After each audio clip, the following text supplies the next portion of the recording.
Good morning, student. Now we are going to learn what is meant by growth and how it can be attained or how it can be developed within a plant. Means the growth and development of a plant.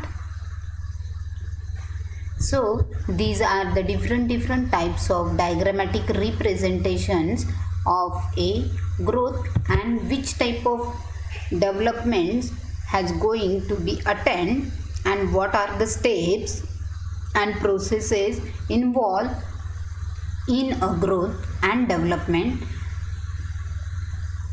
So first of all, this is the bipolar system of a plant. Means first pole towards the solar region and second one that is always in search of sunlight, that is a shoot system, and this one is the root system which is going to be always in a search of water and minerals within a soil.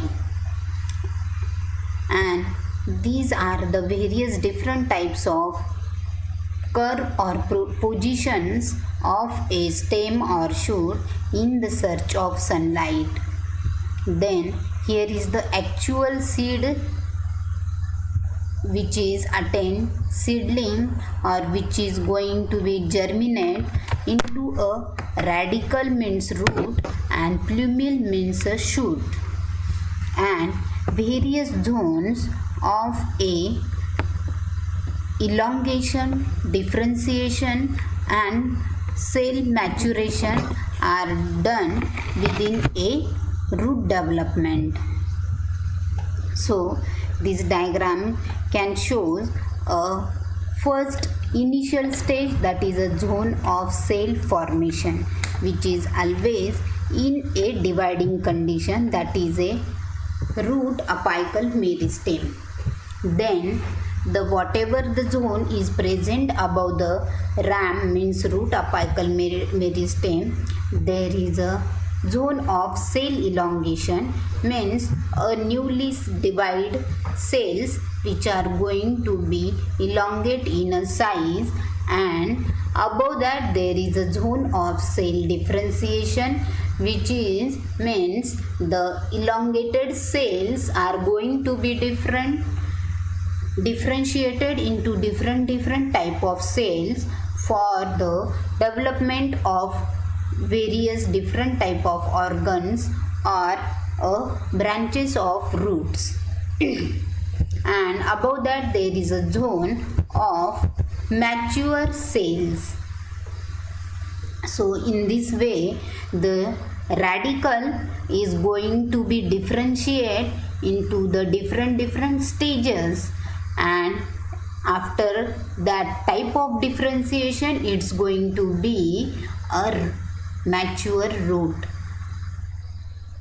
Likewise, plumule can attain their complete shoot system in the form of stem, leaf, fruits and flowers, and that's why again there is a most important zones, that is a formation, elongation, differentiation and cell maturation.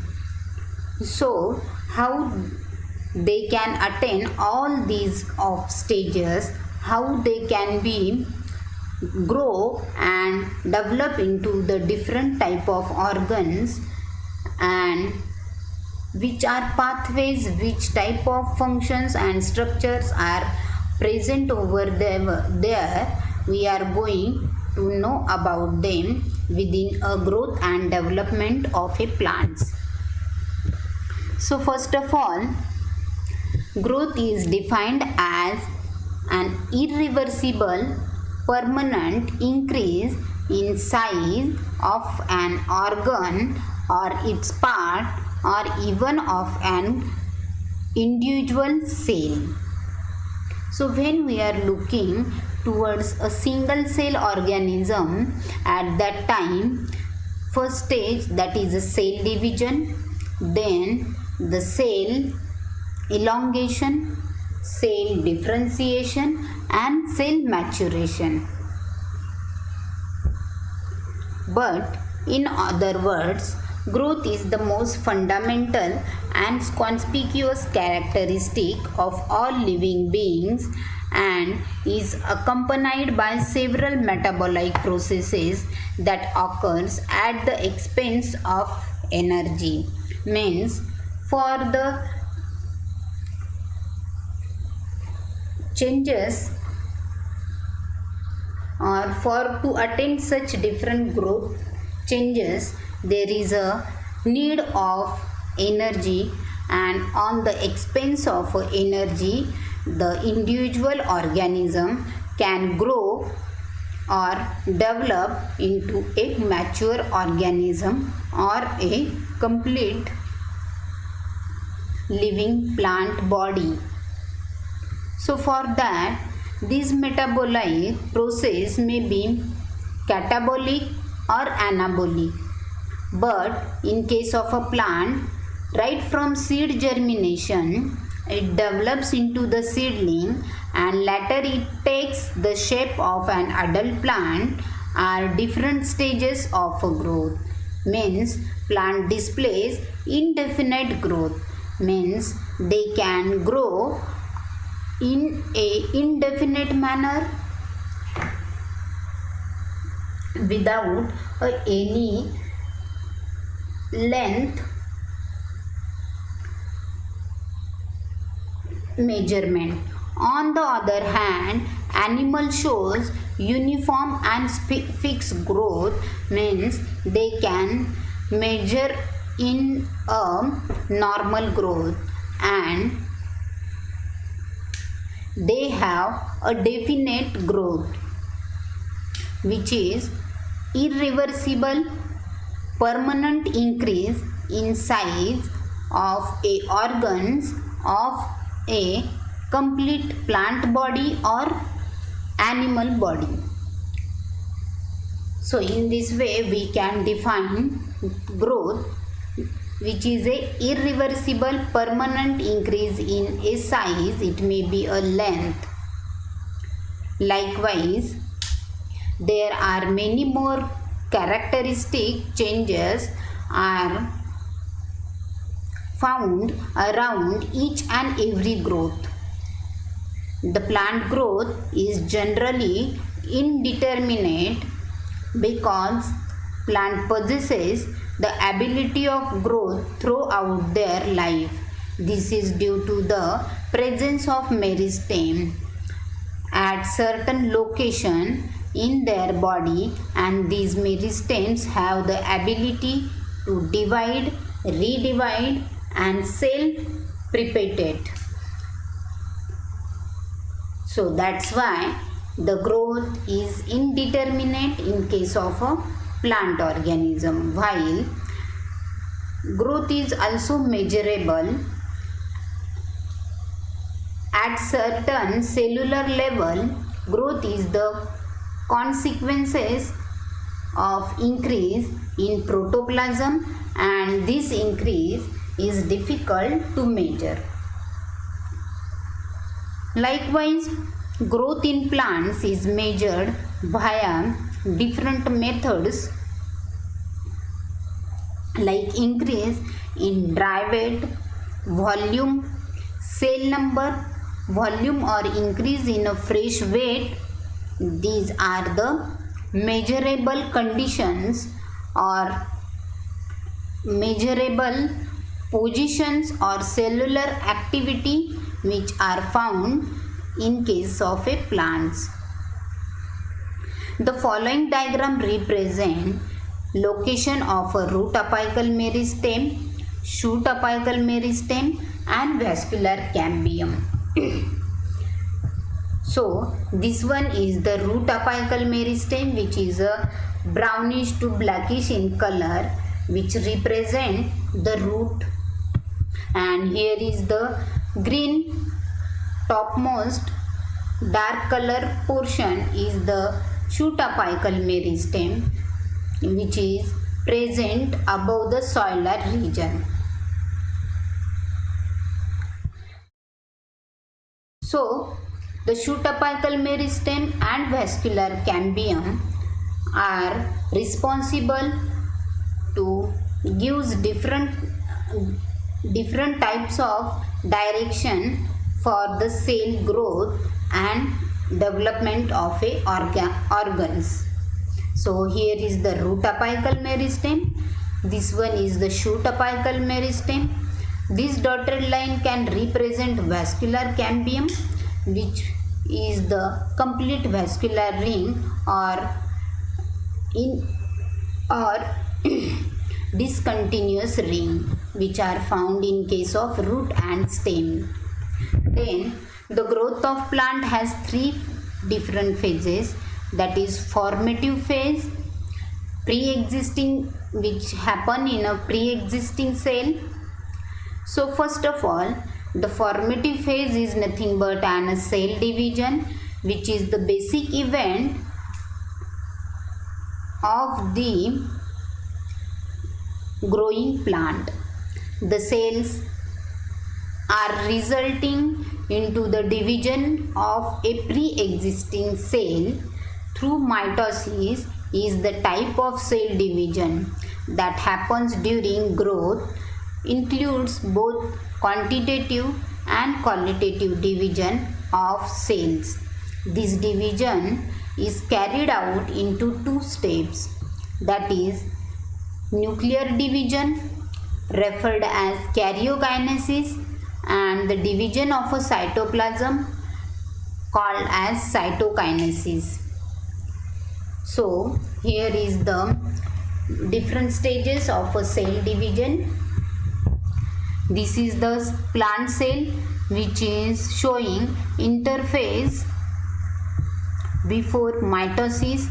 This one is the prophase, which has chromatids. The chromosome has developed their chromatids and randomly placed within a nucleus. And at the metaphase, all the centromeres are arrived at a central plane, that is a equatorial plane. And in case of anaphase, that centromere are going to be divided along with their chromatids and pulled towards the opposite pole, that is the cell division, which happens in anaphase. Likewise, after the late anaphase, the chromosome are completely get arrived at a different pole and the nuclear membrane is enclose the chromosome, that is telophase. So what happen in this? An increase of a cell which is carried out in meristematic region by some daughter cells that retain this meristematic activity and enter in the next phase of a growth, that is the phase of cell enlargement. So this is the developed cell, means two different daughter cells are developed with the help of mitotic cell division of a pre-existing cell. So this one is the pre-existing cell, this is the mitotically dividing cell, and after that the one cell or any one cell can be being like this cell, which is a first initial stage of a growing cell. So this is the initial stage of a newly dividing cell, which is going to be enlarged or which can reach their complete length, that is the phase of cell enlargement. And after that they can attain their development, means first of all within a cell enlargement just only a cell volume or cell height going to be enlarged, that is the cell enlargement. But if they attain their complete length, at that time whatever the cell organelle, whatever the cell metabolic activity are happen over there, they are developed. and that is nothing but an attaining a maturity. So the cell enlargement is the cell differentiation. At this stage, the size of the tissue and organs is going to be increased, and this enlargement occurs by the forming protoplasm. Hydration means absorption of a water and developing vacuoles and adding new cell wall to make it permanent and thicker. So these are nothing but a cell enlargement. And the differentiation is also going on over there. Cell maturation. In this stage, the enlarged cell acquires specific size and forms as per their location and role, means as per their structure and function. Thus, several cells are differentiated from simple and complex tissue which perform different function. So here is the vascular tissues, phloem and xylem. This is the collenchyma, which is the part of a cortex, and here is the phloem and xylem cells, which are within a longitudinal section. So in this way, that cells are going to be enlarged, differentiate into a organ, and they are being a mature cell. So for that purpose, there is one experiment to study phases of a growth. In order to study the phases of growth, germinate few seeds of a pea in a moist sawdust. Select the couple of seedling with 2 to 3 centimeter of a length. Wash them and blot the surface water. Then mark the radicals from tip to the base with 10 to 15 points at intervals of 2 mm via waterproof ink. After drying of ink, place those seedlings on moist blotting paper and allow them to grow for 1 to 2 days. What happened after that 2 days? Finally, we measure the intervals between the marks and we can clearly observe the different phases of the growth. That is, zone of cell formation means a root apical meristem, zone of a cell elongation, zone of a differentiation, and zone of a mature cell. So, following diagram shows the phases of a growth in root.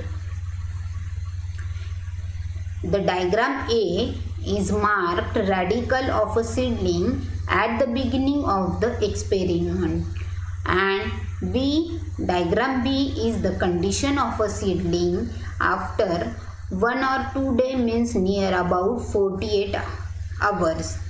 We can clearly identify some of cell formation, zone of cell formation, cell elongation, cell differentiation, and zone of mature cell. So in this way we can measure the study of different growth phases. Likewise, whatever the growth phases are present over there and measured in a previous experiment, that is the increased growth per unit time, is termed as a growth rate. Means whatever the growth going to be attained within a time, that is called as a growth rate. So the growth rate is expressed mathematically an organism can produce cell in a several way and display geometric as well as arithmetic growth. So here is the arithmetic growth, which can shows the cells are the dark green color cells are the cells which has capacity to grow into a new cell, but the light shaded cells are nothing but and the cells which does not have capacity to grow into a new dividing cells. And this is the geometric growth, which shows each and every cell can be divide and redivide, and there is the formation of indefinite growth. So the following diagram shows both types of growth in plants, which display the various stages of embryo development, showing both geometric and arithmetic phases. Here dark blue blocks represent, these are the dark blue blocks which represent the cells capable of division, while these are the light blue cells shows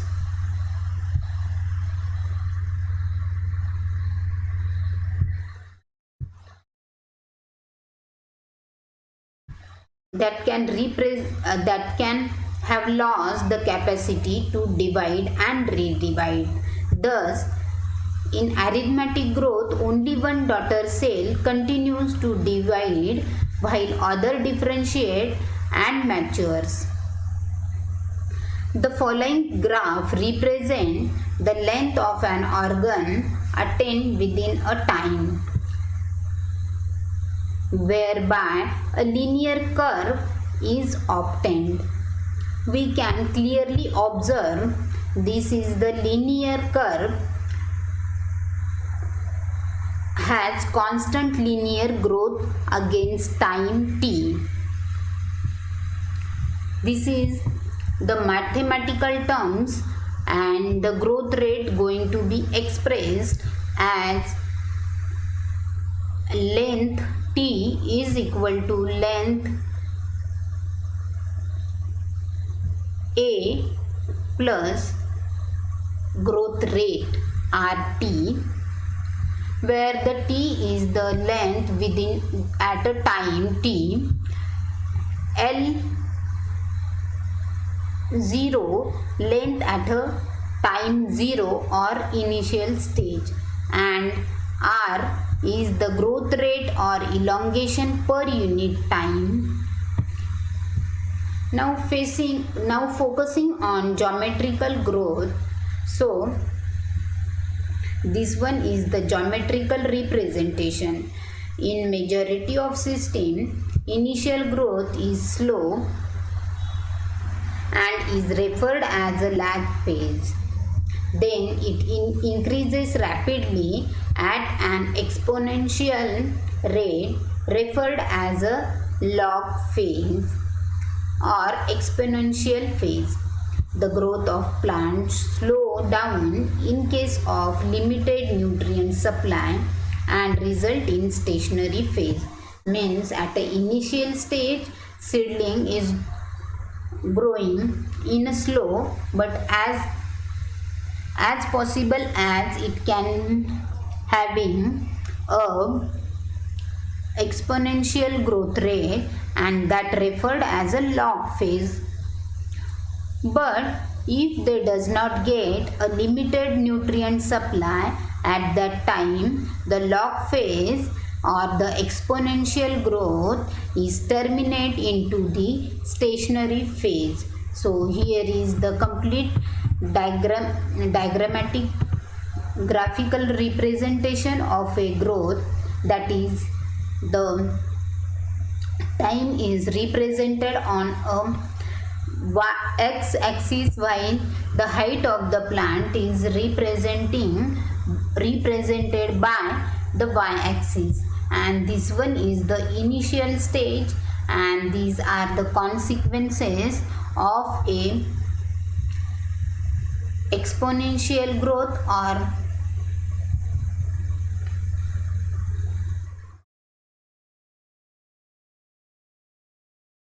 rapid growth. Likewise, here is the representation of a growth. This is the meristematic area.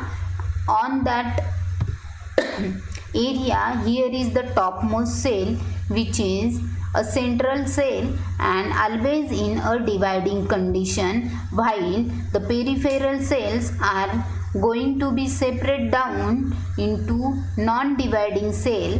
These cells which are always in a dividing capacity, that is the cells capable for division, and they are going to be divide and redivide in few to many tiers, and that's why there is a development of many more cells within a geometric phase. All cells are going to be divide and redivide, and there is a formation of a such clump or such many more cells within a by a single zygote. So first of all, there is a single zygote that can be divided into 4 equal half, and that 4 equally divided zygote again divide in all planes, means a peripheral, vertical, longitudinal, all the planes are going to be, that cells going to be divided in and redivides and develop many more cells around them. When the plot of the growth against time is, it results in the S curve or sigmoid curve. The following graph represent an idealized sigmoid growth curve typical of a cells in the culture and many higher plants and plant organ. So what happened in a S curve? The above sigmoid curve is the characteristic of living organism in a natural environment and is typical for all cell, tissue and organs. The exponential growth is expressed as W1 equal to W0E at raised to the RT. So W1 is the final size of a weight, height and number, etc. While W0 is the initial size at the beginning of the period. So whatever the deviation is, the relative R is equal, or R can represent relative growth rate and the measure of ability of plant to produce new plant material. So likewise T is the time of growth and E is the base of natural logarithms. So in this way, whatever all living organism attain their growth and development, that can be measured into a S curve or a sigmoid curve within a initial phase, lag phase, exponential phase and stationary phase. So initial phase is the lag phase, which needs more time, but as a lag phase is slow but for a few times, for a minimum time. After that they can attain a exponential growth phase for a many more time period, and at last if they attain their complete growth at that time, they can attain a stationary phase. So all of the details of a sigmoid curve or S curves are going to be represent over here. Likewise,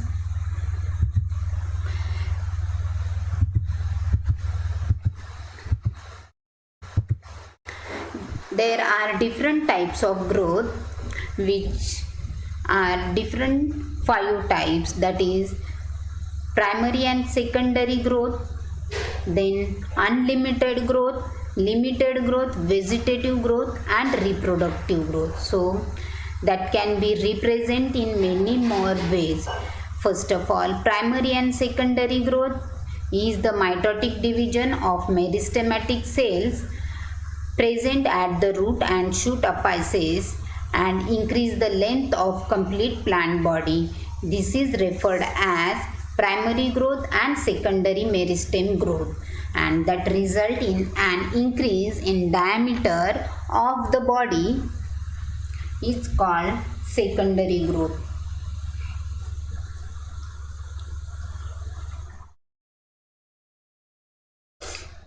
Then the unlimited growth is the stage when root and shoot of the plant continuously grow from germination stage to the death and throughout the entire lifespan. So the whatever growth found in between seed germination up to the completion of a lifespan, that is a unlimited growth. Sometimes it may be a limited growth. This is the stage when fruits, leaves and flowers stop growing after attaining certain size. It is also called determinate type of growth, which is responsible for the fruit ripening, flowers fall down or leaves senescence. Then vegetative growth is the growth of the plant before flowering, which is called as vegetative growth. This growth includes producing of stem, leaves and branches. So that's why it is a vegetative growth. But after the vegetative growth, reproductive growth is going to be start. At this stage, plants starting flowering, which is the reproductive part of the plant body. So for that purpose, there is a need of many more factors as like air, minerals, water, organic matter, humus, root water absorption and organism response. So they are also the part of a plant growth. Then some factors which are not a living organism but they are external factors which can affect the plant growth. These are external factors like temperature, light, water, soil, nutrition. So for that purpose, external factors are that which are the present on that habitats in which that plants are going to be grown, and along with this external factor also play an integral role in the growth of a plant, which includes availability of oxygen, water, nutrients, followed by the temperature and light. So one by one we are going to be know about external factors which are affect the plant growth. First of all, temperature, which plays important role in the growth of a plant. The minimum, optimum and maximum temperature varies and the from species to species. As the temperature increase, the above minimum growth is going to be accelerated until the optimum temperature is attained. When the growth gets slower and is completely retarded, means completely stop or ends up, the effect of duration for which a plant is exposed to certain temperature also varies among different species. For example, the plant shows good growth when it is exposed to 86 Fahrenheit temperature for a short duration, and the same temperature has negative impact if maintained for longer duration. So this is about a minimum, optimum and maximum temperature ranges. Then come towards the light.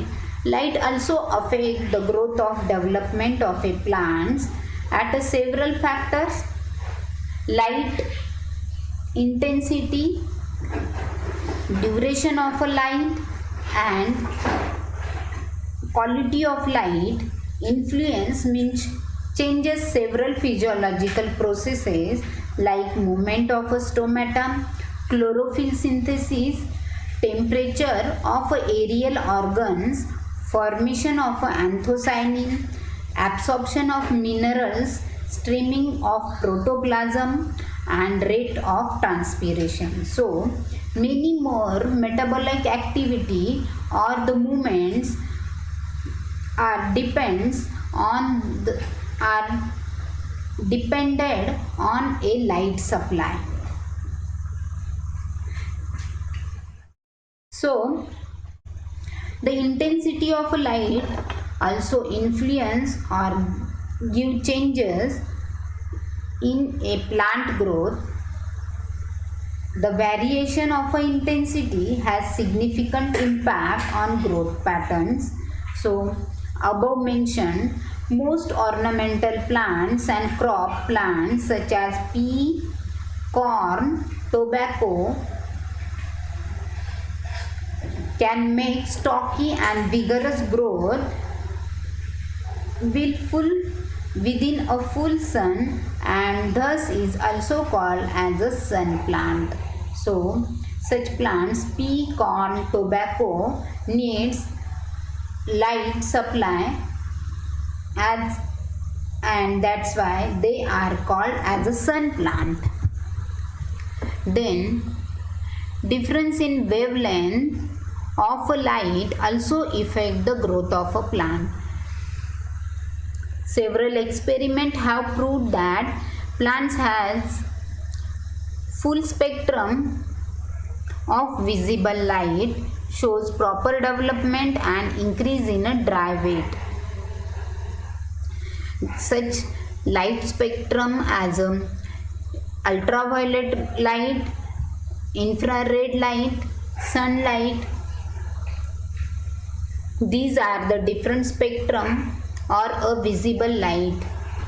Then plants grow in a violet and blue light attain. They can be a dwarf, while the plants which grow in a red light, they are taller and speedily growing plants. Duration of a light also affects the plant growth as it affects the rate of photosynthesis. So as per plant concern, the red light is a most influencing part for the development of a huge heights. For instance, during winters, when days are short, the growth is very slow, while it increases during summer when the days are longer. The plants with lesser availability of oxygen shows retarded growth, while it is vice versa in the presence of ample of oxygen, means huge amount of oxygen. It is important to note that plants in flooded areas result in a deficiency of soil aeration On which, the other hand, it results in a poor plant growth. Then come towards the water factor is important for plant, and inadequate water result in a poor growth. Plants grow well only in the presence of optimum water. Plants respond to the deficiency of a moisture as well. For instance, pepper, spinach, radish wilts and ceases to grow when the percentage of water in a soil is lower. Means, for the development purpose, there is a need of a particular amount of water, not less or not more. Likewise, the soil nutrients which are present in a quality of a soil,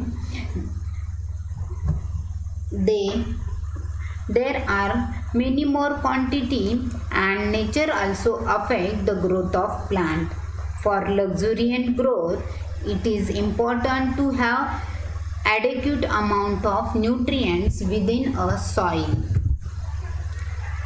All these external factors, the growth of plant primarily depends on habitat in which they are growing. Along with this, external factor also play an integral role in the growth of a plant.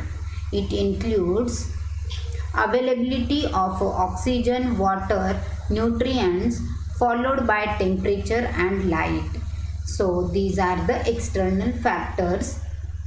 These factors also include growth regulators, that is carbon nitrogen ratio, and genotype and genetic factors.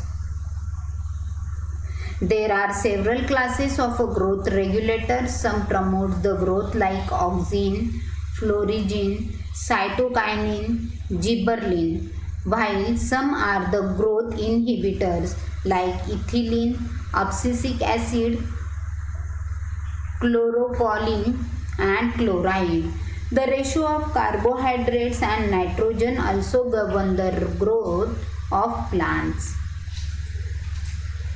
Presence of more carbohydrate as compared to nitrogen facilitate the vegetative growth, fruiting and flowering, while presence of a more nitrogenous compounds result in poor vegetative growth.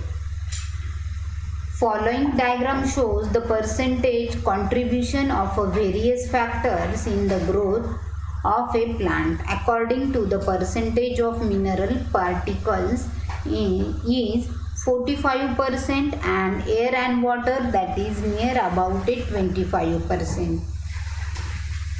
Genotypes are responsible for controlling all the metabolic activities, growth and development of plant. Expression of a gene in the correct sequence is controlled by two things, that is environment and genes. These genes are located in chromosomes and transcribe information to mRNA that translate in enzymes and structural proteins. So here are the some enlisted factors which are affect the growth. These are the external factors and these are the internal factors like nutrition, micronutrients, NPK, calcium, sulfur, magnesium, carbon, oxygen and hydrogen. Then micronutrients, then growth regulators and growth inhibitors. Here are some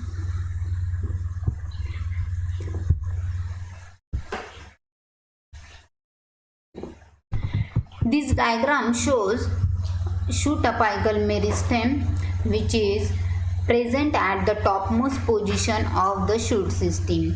They are always in a dividing condition, and whatever they can attain their maturity, at that time they are going to be differentiate and redifferentiate into a different type of organs and tissue.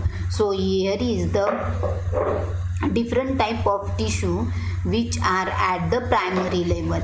This is the protoderm, this one is the procambium, this is complete ground meristem, and when they attain a complete mature growth, at that time this complete tissue is differentiated into a cortex, procambium, pith, primary xylem, primary phloem. Such type of a differentiation found in each and every plant, that is just because of differentiation. In case of a mesophyll cells, there is a presence of cellulase that can be differentiated due to the oxygen. They can differentiated due to the presence of auxins. Sometimes they does not get hormones because the cell can attain complete growth and going to be die. But sometimes that protoplasm going through auxin and cytokinin effect, that is a proliferation. In this phenomena, the living organism differentiated into cells that have lost the capacity to divide again.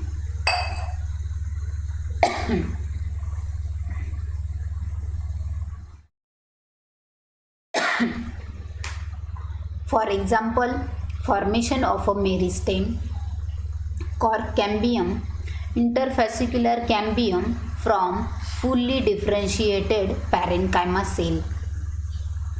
And in such condition, tissues and meristem are able to divide and produce cells.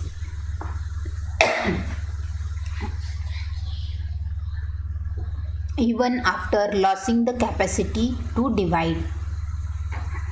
While the product of a differentiated cells or tissue which lost the ability to divide are called redifferentiated cells. Tissues and these events is referred as a redifferentiation. So, the development is the term that includes all the changes an organism goes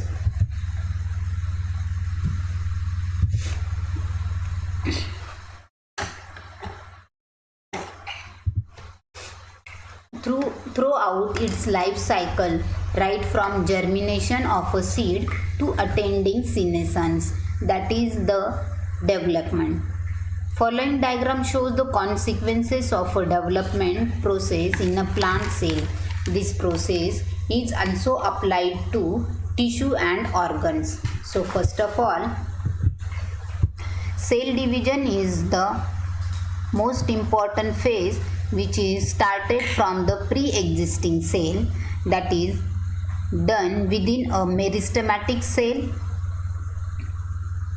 plasmatic, that is called as a plasmatic growth. After plasmatic growth, there is a differentiation. Within that condition, the cells can expand, or the expansion is going on, called as a elongation. After elongation, they can attain their mature stage, that is a maturation.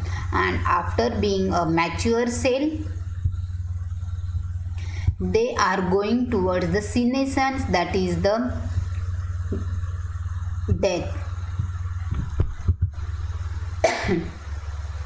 Thus, it can be said that growth, development, and differentiation are the three concepts which are closely related with the events of life. To summarize, development is the sum total of a growth, and differentiation is under the control of several extrinsic and intrinsic factors. These are plant growth regulators, which are functioning as a chemical messenger for intercellular communication. Means plant growth regulators are such compounds which can start the chemical messages within a intercellular region, and these regulators work in a coordination with each other to enforce the growth, to promote the growth and to promote the cell development. The discovery of a plant growth regulator is entirely accidental.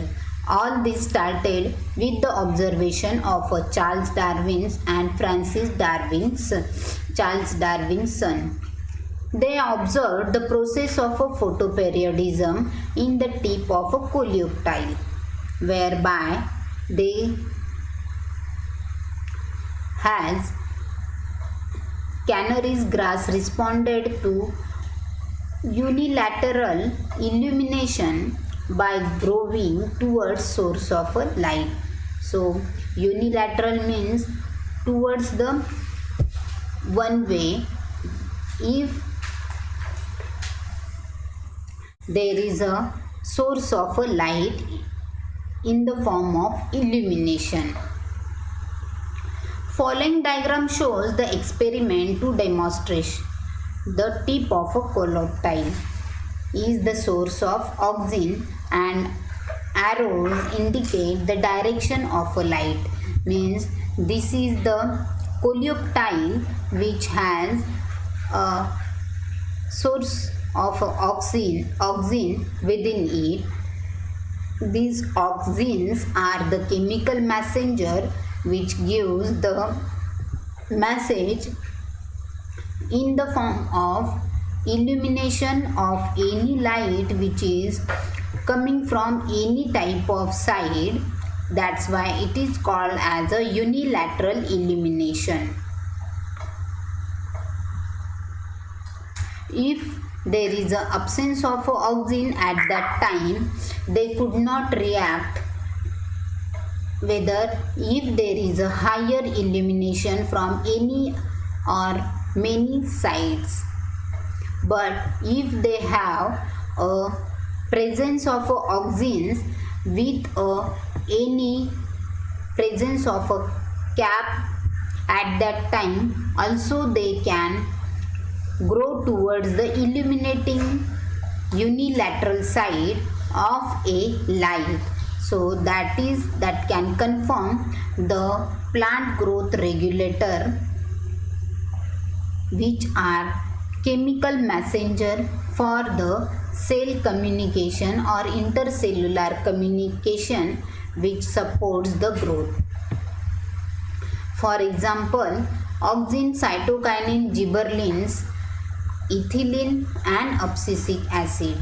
The characteristics of plant growth regulators. These are small and simple molecules with diverse chemical composition. These are described as a plant growth substances, phytohormones or a plant hormone. These could be adenine derivatives, indole compounds, derivatives of carotenoids or terpenes. Plant growth regulators are divided in two groups on the basis of function in a living plant body. First group, that is promoting growth activities like cell division, enlargement, trophic growth, fruiting pattern formation, flowering and formation of seeds. While second group's responses to wound, stress of abiotic and biotic origin. These are involved in the growth inhibiting activities such as abscission and dormancy. First group, these are also preferred as a plant growth promoters such as gibberellin, auxins and cytokinin. So here are the physiological effect of a plant growth regulator like auxin, gibberellin, cytokinin, ethylene, abscisic acid all together. So auxin, auxin was the first isolated from the urine of human beings and is applied in indole 3 acetic acid and several other synthetic and natural compounds possessing growth regulating property. Auxins are produced by growing apices of a root and stems are used extensively in horticulture and agriculture practice. Auxin initiate rooting in stem cutting and promotes flowering. Auxins are also used in inducing parthenocarpy and are widely used in herbicide. It also used to prepare weed-free lawns and control the differentiation of a xylem cells. Likewise, gibberellins are another kind of plant growth regulator and more than 100 gibberellins are widely reported in different organisms. These are denoted as GA1, GA2, GA3 and so on. Among these, GA3 was the first gibberellins to be discovered. These are acidic in nature and possesses ability to cause an increase in a length of axis. It causes fruits to elongate and improve shape and also delay senescence. Gibberellins result in an increase in the length of stem, promotes blotting and fasten the maturity period. Then cytokinins were discovered as a kinetin and it does not occur in plant naturally, but natural cytokinin are formed in those regions where the cell division occurs. These help in overcoming apical dominance and promote nutrient metabolism. Ethylene is the plant growth regulator in gaseous form, which is synthesized in a large amount by tissue which undergoing senescence and ripening of a fruit. It is a highly effective in ripening of a fruits and improve rate of respiration referred as a respiratory climate. Ethylene breaks birds, seed dormancy, sprouting of a potato tubers and germination of a peanut. While abscisic acid acts as general growth inhibitor as it inhibits seed germination. It stimulates closure of a stomata and increase tolerance of a plants in response to various kind of stresses. Therefore, also referred as a stress hormones. So in this way, we have completed growth and development, and for the growth and development purpose there are the plant growth regulator. I hope you have understand whatever you have learned today, and thank you for watching